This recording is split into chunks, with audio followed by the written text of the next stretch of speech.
Amakuru yacu ariko reka tuyahere kwavugwa hirya no hino ku isi, twateguriwe na mugenzi wacu Aloise Bigirimana. Urakoze Edi.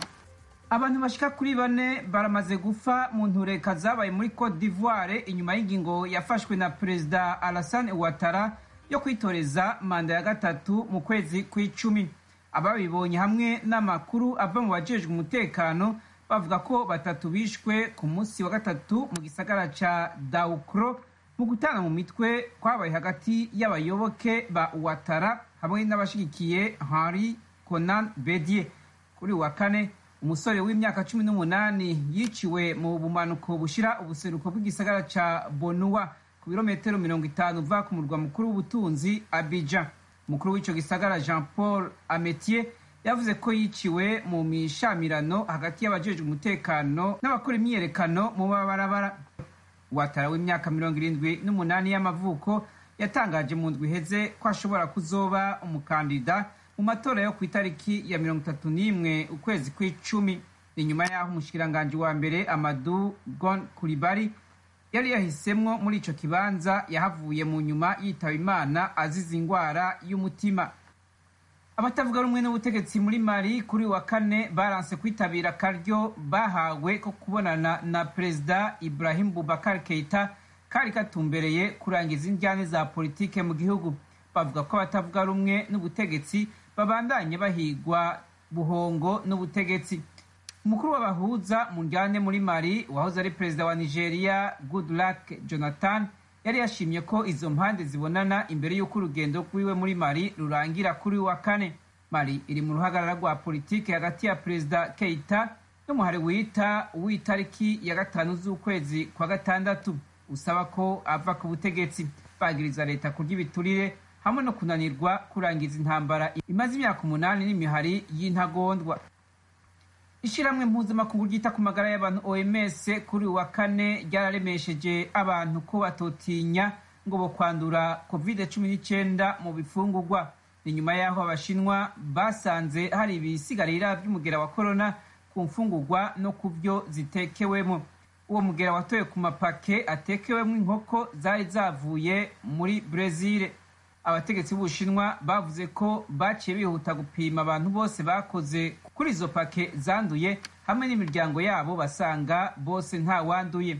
Ubuseruko bw'intara ya Anhui, umukuru w'igisagara ca Wuhu, nawe yatangaje kuri wa kane ko basanze umugera wa corona ku ifi zavuye muri Equateur.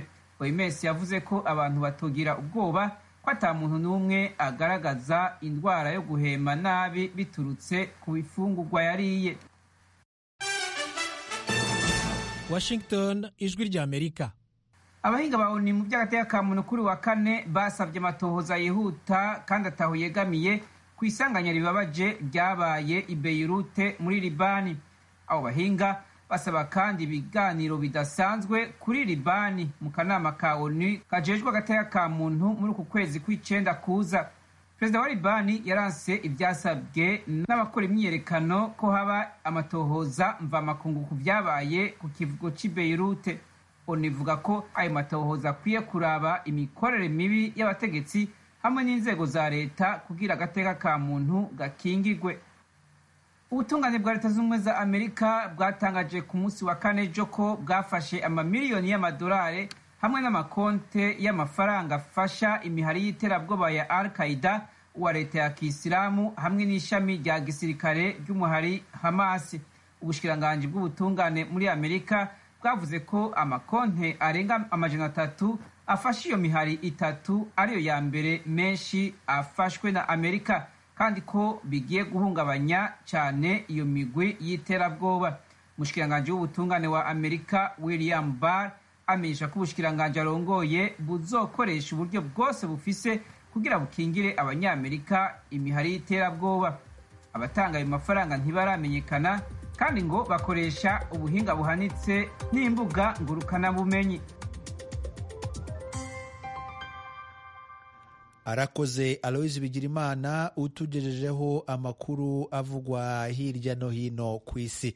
Tubibutse ko radiyo ijwi ry'Amerika yumvikana mu Kirundi n'Ikinyarwanda. usibye kutwumva ku maradiyo no kuri interineti, mushobora no kudukurikira ku mbuga nkoranyambaga zacu zirimo Facebook, YouTube, Instagram na Twitter. Adresi yacu ni VOA radiyo yacu. Mu kanya turajya mu karere k'ibiyaga bigari bya Afurika.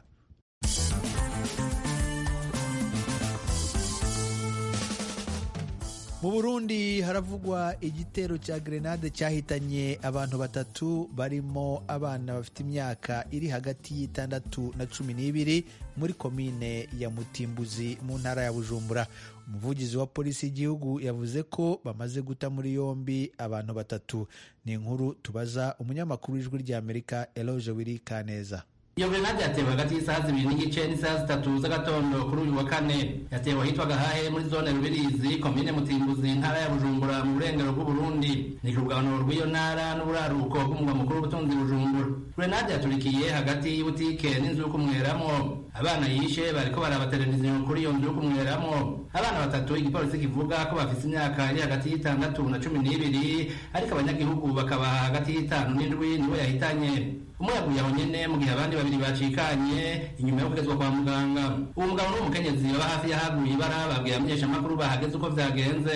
Twumvise grenade ituritse rero tuza tuje kuraba, tubona abana bariko baravayo bakomeretse, nterura umwana, turiru tujyanaga kuri dispensaire, baca baravuga ati aha ntacyo babafasha, ahubwo bajyane muri medese. Tuteranya abana rero tubajyana muri medese. Ubu mbere niyo nje wamutangiye gupfa wa mbere n'umukobwa, niwe nabonye n'amaso yanje yaryamye hajya. Jewe narengeye gusenga nugure protaye mba numva nta kintu kitereye nje kuraba gutya mbona umunsi kuratuma hejuru, nje kuraba nsanga ikirambaro c'umwana bahanda y'ibutike. Sivyo nabonye, nta bindi nabonye. Aba muri ako gace bavuga ko kugeza ubu batazi neza uwateye grenade n'icayimutumye, ariko amakuru y'Ijwi ry'Amerika ryahawe na bamwe bahaba batashimye kwigaragaza nuko umwe mu banyezamu hakorera yo bari yashwanye na nyene kuhamyera, kandi ko yari yamubwiye ko kuri uyu wa kane bazohigura. Aya makenga na Beatrice Mukamusoni, umwe mu batowe mu nama mpuzwajambo ya Mutimbuzi aba ngaho mu Gahara, yemeza. Ubwo n'ubwa mbere bibaye ku mutumba wacu wa Gahahe. Gusa aho hantu ryabereye iryo shano ari muri salon de coiffure, ari umuntu wa muri salon de coiffure batoye, nundi yaba ngaho, nundi muntu wabikeka ko iyo grenade uravye ahantu bari bayishize mu gwinjiriro gw'iyo salon de coiffure. Biboneke yuko bayiteze yo bayidegupiye buhoro buhoro, cyangwa se watumura akayihonyora mugabo nimuhitana ko ukuntu yaturitse. Nanje j'étais pas sur les lieux, navyo nabonye mugabo gusa ni grenade yari iteze ahantu bagomba kuba bahonyoye cyangwa bayiregeye, kuko n'amatekniki gisoda ntayonze woba yabikoze navyo twomenya. Gusa igihari amatoza ariko arakogwa, asiga amatoza nakogwe. Je novuga nti uwicaha cagira ubutungane bukore kwiryo nibara kabisa kumutemera. Umufasoni Mukamusoni yahamagarira abanyagihugu kwirinda gukoresha ingimba no mu gihe bafitanye amakimbirane akomeye. Kubana mu mahoro niryo tekana. Bityo tubahamagarira nuko abantu bagomba kubana bumvikana. Ikindi naco hariho umuntu w'inkozi w'ikibi bakamuvuga, kuko abantu bashobora kuba bafitanye utuntu duto bapfa mugabo ntibigera aho bofata nk'ikintu gicira umuriro kugira ngo bakore nk'iryo bara. Abantu babona yuko batabana neza barasaba impanuro. Basabye mu kibano, babonye ko mu kibano bidakunda bakazisaba mu batware, kuko imizo twama twabahanuye iyo vyanse n'uwo mubana urashobora guhanuza abatware cyangwa n'abakurira abatware barabaho. Aho twosaba abantu yuko bobana mu mahoro, na cyane muri kino gihe duhitiyemo usanga ibintu bashobora kubiha iyindi ntumbero atariyo. Barashobora kuba abantu baba bari babana bafite turi tuntu bapfa bitewe n'ishavu ry'umuntu ntawe ubizi, ariko twohanura abantu yuko ivyo bintu bobiheba kuko ntaco bimaze gusesa amaraso ya mugenzi wawe, ko nkaho n'abana bato babaye victime ku bintu tutazi. Igipolisi cy'u Burundi yatangaje ko abantu 3 bafashwe ku mbaza amatoza, kandi ko abandi bantu 8 bakomeretse bajanwa kwa muganga. Mu butumwa bugufi bwandikwa wamenyesha makuru umuvugizi w'igipolisi Pierre Nkurikiye amenyesha ko imvo zatumye ubugizi bwa nabi buba zitaramenyekana. Mu Gahahe abanyagihugu baho bamwe bemeza ko atangurana z'umutekano ziharangwa muri iyi minsi, ariko basaba inzego zijejwe umutekano kurikanura no kubacungira umutekano. Eroje Wirikaneza, Ijwi ry'Amerika. Hirya no hino mu ntara ya Kivu y'Epfo muri Repubulika ya Demokarasi ya Kongo, kuri uyu wa kane habaye imihango yo kwibuka ku nshuro ya 16 abakongomani bo mu bwoko bw'abanyamulenge 166 biciwe mu nkambi ya Gatumba mu gihugu cy'u Burundi. Abarokotse ubwo bwicanyi barasaba ubutabera kugira ngo abagize uruhare muri bwo bagezwe mbere y'ubutabera. Ni inkuru yakurikiranywe n'umunyamakuru w'Ijwi ry'Amerika Vedaste Ngabo uri muri Kongo. Hirya no hino ku isi ahatuye abanyamurenge hari kwibukwa ku inshuro ya 16 abakongomani biciwe mu nkambi ya Gatumba tariki ya 13 y'ukwezi k'umunani umwaka wa 2004 mu bice bitandukanye bigize intara ya Kivu y'Epfo birimo Uvira, Bukavu ndetse na Minembwe. Naho umuhango wo kwibuka abazize ubwo bwicanyi wabaye. Mutanga Robert ari mu barokotse ubwo bwicanyi bwo mu Gatumba kuri ubatuye Uvira, avuga yuko batangazwa n'uburyo abantu bakwikirwa mu maboko y'umuryango w'abibumbye ariko ababikoze bakaba batarahanwa. Twahungiye mu Gatumba nyuma y'intambara zari zibaye hano muri Kongo, dushitseyo tuja mu maboko ya leta y'u Burundi ndetse na HCR. Tumaze kuhashika iminsi mike twahagize duterwa n'abicanyi baraturasa bica abantu. Kugeza ubu tumaze imyaka 16 hari abicanyi bavyemere ko babikoze, ariko kugeza ubu nyine nta kintu kirakorwa. Ntiturumva bavuga ko bafashwe bagahanwa, kandi ndetse twumva ndetse bamwe bakora no muri leta. Njewe ndumwe mu bacika cumu bo mu Gatumba. Iryo joro nari mpibereye nje nyine niboneyeho duterwa abantu baraturasa, Imana iramfasha sinapfuye ubwo, ariko bagenzi banje barapfuye, barimo abapasiteri utekereza, barimo ba conducteur Shoni n'abandi benshi ndashobora kuvuga umubari, abandi 166. Abo bose bapfuye mbona batwikwa n'umuriro. Leta iraho. Icyadutangaje nuko niyo leta twari turimo tiyigeze intervena n'iryo joro kugira ngo ibe yagaragaza kuko yari icunza abantu, kandi twitwa ngo twari dufite barriere zituzungurutse z'abasirikare. Dutangazwa nuko nta cyabaye, tugasura tugatangazwa nuko nabicanyi bavyemeye nta kintu bakoze. Abantu barapfa barashira. Muri uyu muhango wo kwibuka abazize ubwo bwicanyi wari watumiwemo n'abanyamategeko batandukanye bakorera Uvira, bavuga yuko leta ya Kongo yari ikwiriye kugira ubushake kugira ngo abakoze ubwo bwicanyi bagezwe imbere y'ubutabera. Maître Amede Kamota ni umunyamategeko wo muri Uvira. Kugira ngo habe ubutabera nuko Kongo yabishira mu bushake d'abord kuko arabakongomani bapfuye. Ikindi cya kabiri Uburundi bushira mu bushake kuko arabarundi ari Burundi gutaka bw'Uburundi bwakoze, ndetse hari n'akandi kantu kamwe keza gahari kuko abiyemereye ko bakoze ayo mahano n'abarundi bari ku butaka bw'Uburundi. Tudashobora kuno guhisha amazina yabo ni Agathon Rwasa na Pasiteri Habimana. Abo barabyiyemereye kandi abo n'abarundi kandi bari ku butaka bw'Uburundi. Kumva none na priorité yuko bafata n'abantu abo ni ba commanditaire principal. Aba commanditaire principal nibo bakwiye d'abord gukurikiranwa kugira ngo abandi bamenyekane, nibo bazabamenye kuko ifo une enquête izadetermina abandi b'abarundi b'abakongomani kuko hari on parle d'une coalition de criminels. Bamwe mu banyamurenge batuye mu Minembwe nabo bakoze umuhango wo kwibuka kuri uyu wa kane, basanga kudahana abagirizwa ubwo bwicanyi bitiza imbaraga intambara imaze imyaka 3 ibera mu turere twa Fizi, Mwenga ndetse na Uvira. Mutaracubahiro yarayoboye umuhango wo kwibuka mu Minembwe. Ikitubabaza kugeza kuri umunsi wa none nuko uwitwa Pasiteri Habimana wari umuvugizi wa Gathon Rwasa ari FNL ico gihe biyemeje ko aribo bakoze ako karengane n'ubu yidegembya mu Burundi, ndetse ari mu buyobozi mu nzego zifata ivyemezo badakurikiranwa ngo baduhe ubutabera twifuza. Kandi FNL yabikoze iri kumwe na Mayimayi kuva ico gihe cy'imyaka 16 n'uyu munsi wa none nibo bagifatikanje kudusenyera kugera hano mu Minembwe. Inkambi ya Mikenke itewe inshuro 3 zose, kandi iterwa n'ubundi n'izo Mayimayi zishikiwe na za FNL na Red Tabara n'abandi nkambi. Kugeza kuri umunsi wa none kubera kudahana abakora ayo marorerwa bica abantu babazize ubwoko bwabo, nico gituma n'ubundi bakomeza gukora ibibi nk'ivyo.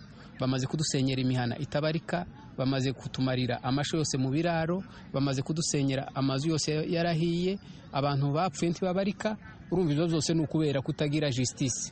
Ahari justice atari justice abantu bigira ibyigenge bagakora ibyo bashaka. Mwomenya yuko muri uyu muhango wo kwibuka ku nshuro ya 16 ubwicanyi bwakorewe abanyamurenge mu Gatumba, guverineri w'intara ya Kivu y'Epfo na Dr Denis Mukwege bari batumye intumwa zabo mu birori byabereye mu mujyi wa Bukavu. Vedaste Ngabo ku bw'ijwi rya Amerika, Uvira mu ntara ya Kivu y'Epfo. Abantu barenga 25,000 nibo biyamamariza imyanya y'abajyanama b'imidugudu mu matora ateganijwe kuri uyu wa gatanu mu gihugu cy'u Burundi. Ni inkuru yateguwe n'ijwi rya Amerika rifatanije n'abanywanyi baryo. Turayigezwaho na Pierre Claver niyo nkuru uri i Kigali mu Rwanda. Umugwi uje gutunganya amatora mu Burundi seni uvuga ko amatora y'abajenama b'imitumba yimirije atandukanye n'ayandi yabaye. Urongoye seni Pierre Claver Kazihise avuga ko abazotora bazokwandika mu gihe bahora batera igikumu, agasigura ingene bizokogwa. Rikaba ari itora abagize inama y'umutumba canke quartier, ni kuvuga ba bantu batanu. Muri bo uronsa amajwi menshi akazoba umukuru w'umutumba canke wa quartier. Mu gutora rero bakamenya yuko utora wese bazokwandika amazina 3 tarenga avuye mu rutonde rw'abitoje kuri uwo mutumba canke quartier abamwo. Aha dusaba kugira ngo ntihagire bazokwihenda ngo barenze amazina 3 canke babandika bari munsi. Nayo ku batazi kwandika Kazihise amenyesha ko abo bafise uburenganzira bwo gutora mbere ko aribo bazokwitorera abazobandikira. Urongoye seni mu kiganiro y'abamenyesha makuru avuga ko iyo ngingo yafashwe kugira ngo abandikirwa batore uwo bashaka mu kwandikirwa n'umwizigirwa. Kubera yuko mu gutora bazokwandika ariho rero abashikeneye babafasha mu kwandika, abo rero bararekuriwe kwitorera bonyene umuntu bizigiye kugira ngo agende kubandikira.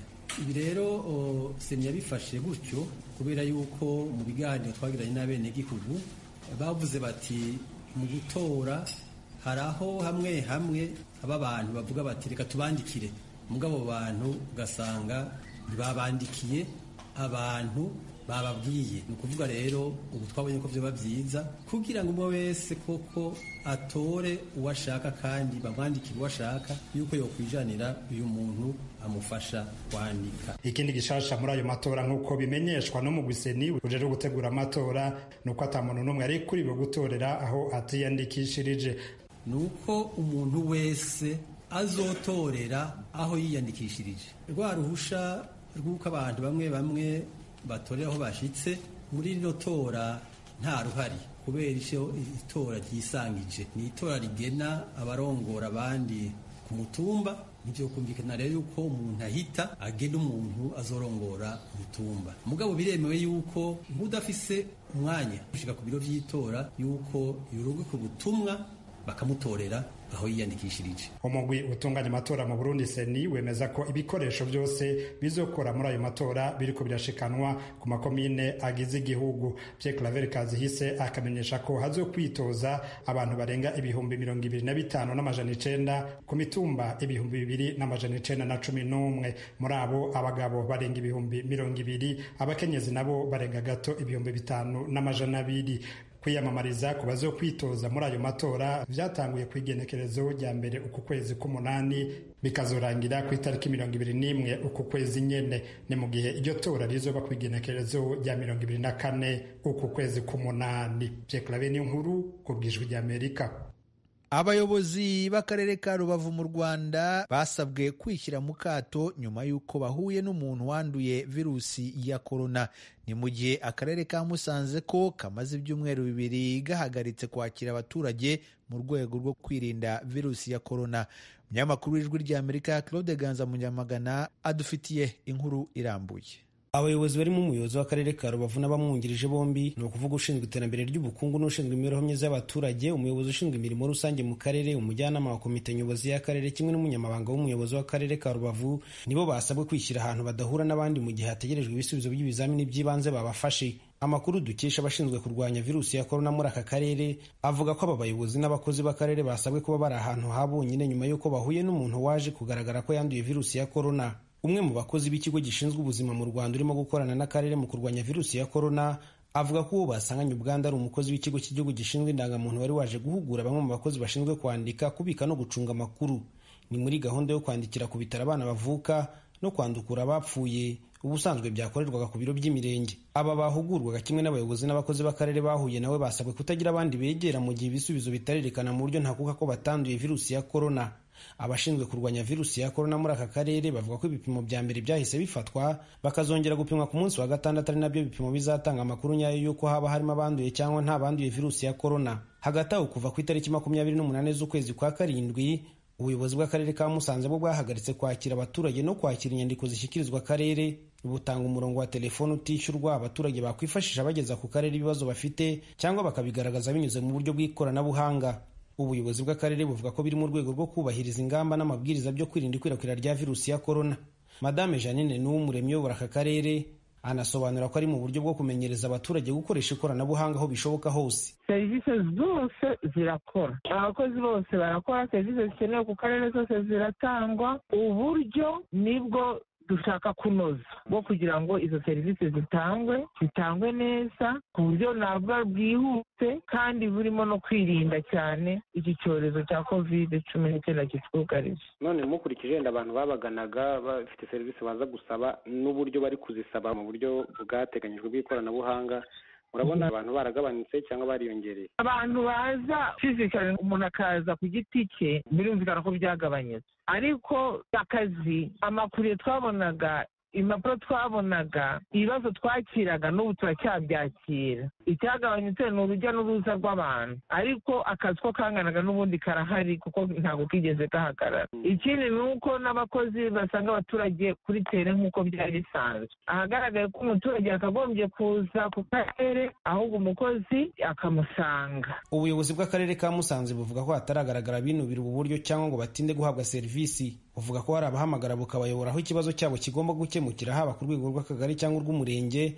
aho bisaba umukozi ku rwego rw'akarere agasanga umuturage ufite ikibazo aho ari. Kugeza ubu ngubu rwose twebwe tubona nta kibazo cyagaragaye cy'uko kuvuga ngo serivisi ntizigenda cyangwa serivisi ntizitangwa. Ubuyobozi bw'akarere ka Musanze buvuga ko ku itariki 27 z'ukwezi gushize aribwo muri aka karere hagaragaye umuntu umwe wanduye virusi ya corona, kandi ko ari n'uwuheruka kuhagaragara. Ni mu gihe muri aka karere ka Rubavu hamaze kugaragara abanduye virusi bagera mu 100.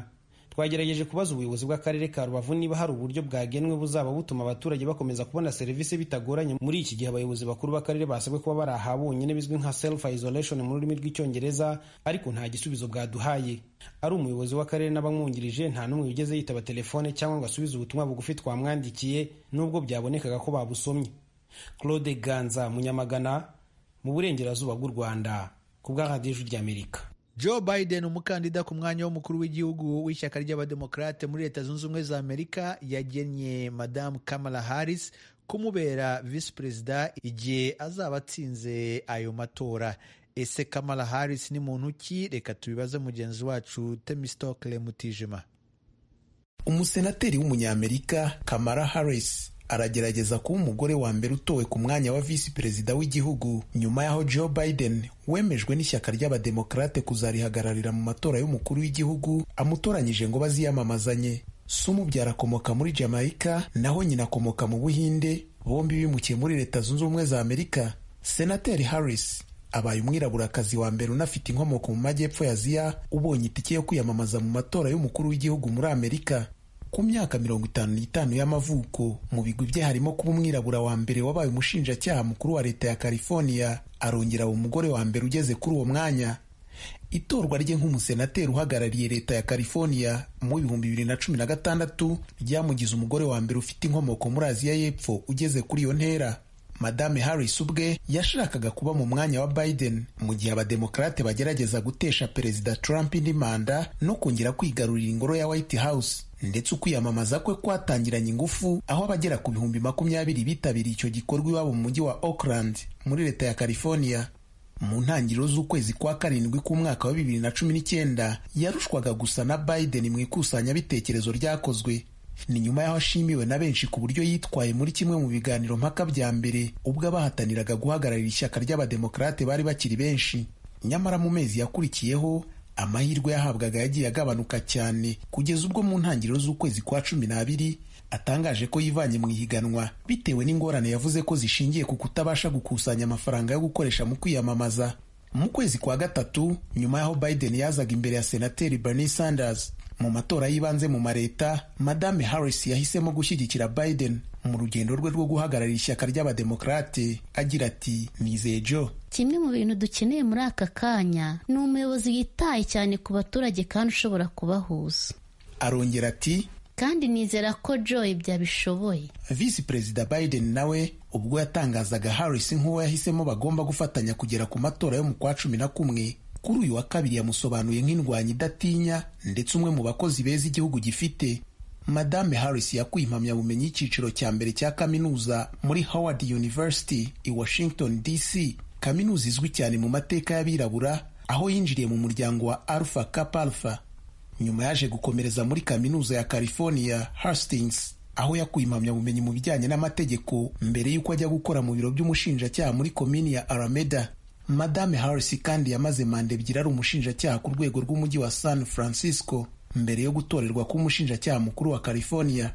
Muri ako kazi yakoze muri California yaranzwe n'ubushishozi, ariko kandi hakaba abamunenga kugenda bigura intege mu gushyira mu bikorwa amavugurura mu rwego rw'ubutabera no kudakora ibihagije mu gukurikirana iby'iraswa ry'abantu rikorwa n'igipolisi. Mu gihe ibyo bibazo biri mu bihanze Leta Zunze Ubumwe za Amerika, aho byanateje imyigaragambyo yamaze amezi menshi hamaganwa urugomo n'ubusumbane bikorwa n'igipolisi, Madame Harris yabaye umwe mu bagize Kongere ya Amerika bakomeje gusaba ko hashyirwaho amategeko agamije amavugurura mu gipolisi ku rwego rw'igihugu. Nshuti muduteze amatwi, aha niho dusoreje amakuru yacu yo kuri iyi saha. Ndabashimira ko mwahisemo gukurikira Ijwi ry'Amerika. Nshimira na bagenzi banjye bamfashije gutegura aya makuru. Uwayashyize hamwe ni Fatuma Alimasi Kalala. Amakuru yari ahagarariwe na Frederic Nkundikije. Kuri mikoro mwari kumwe nanjye Edi Rwema wabafashije kuyakurikira. Mbasezeho mbifuriza amahoro n'amahirwe. You've been listening to news and information in Kirundi and Kinyarwanda from the Voice of America in Washington.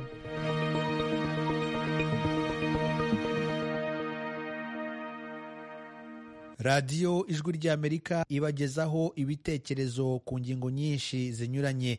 Iri ni ijambo ry'ibanze ribagezaho imigabo n'imigambi ya Leta Zunze Ubumwe za Amerika.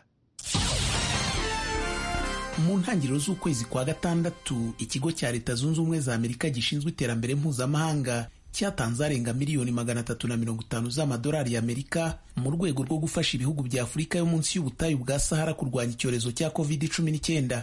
Bwana Chris Maroni, umuyobozi w'agateganyo wungirije ushinzwe Afurika muri icyo kigo, avuga ko iyo nkunga izafasha mu gukomeza intego yacyo yo kurokora ubuzima ndetse no gushyigikira ibihugu by'abafatanyabikorwa bacyo mu ngamba zo guhangana na COVID-19.